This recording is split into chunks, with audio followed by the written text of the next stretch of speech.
Okay guys, so umorder na kami. So busog pa kasi ako, so siya lang muna. Okay. Pero tingnan nyo naman.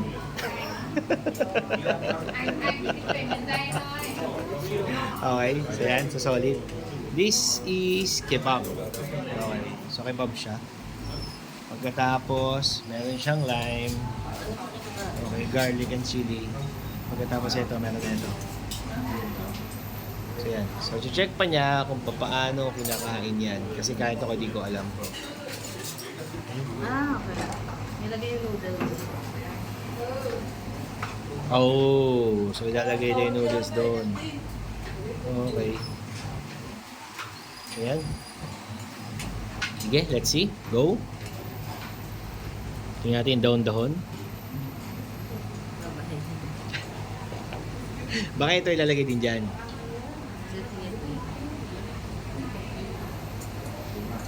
So yung area niya, actually maliit lang siya. Sobra. Okay. So yan. Aircon siya, yes, kasi sobrang init dito, 33 degrees Celsius. So yan, nilagay niya yung noodles. Excuse me.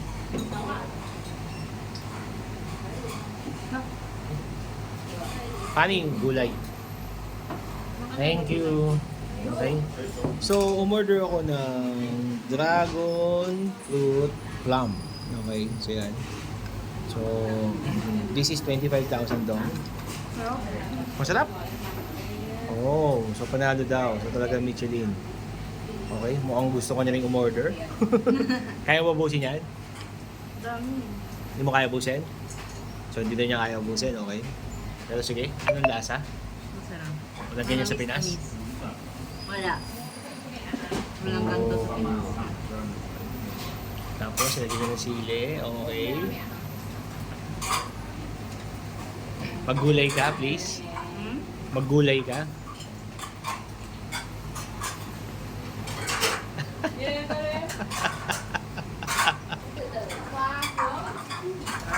Panalo?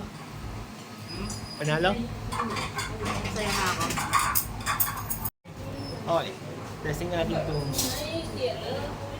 dragon plum fruit nila, juice nila.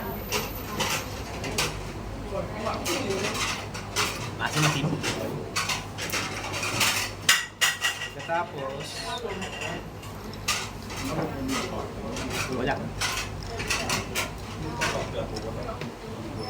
Maasim siya guys.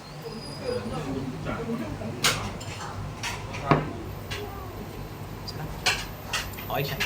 So try nyo siya. So this is only 25,000 dong dito sa Michelin store sa kami nakapunta. Malapit sa hotel. So ito yung dragon fruit plum. Medyo maasim siya. Tapos yan, may buto siya. Okay.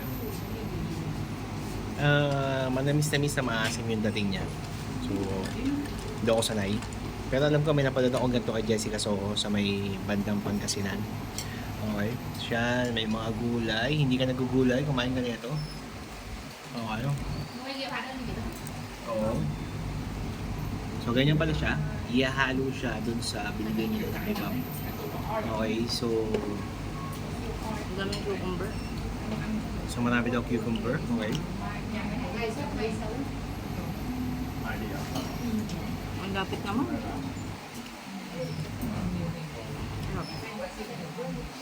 Nice. Ano nila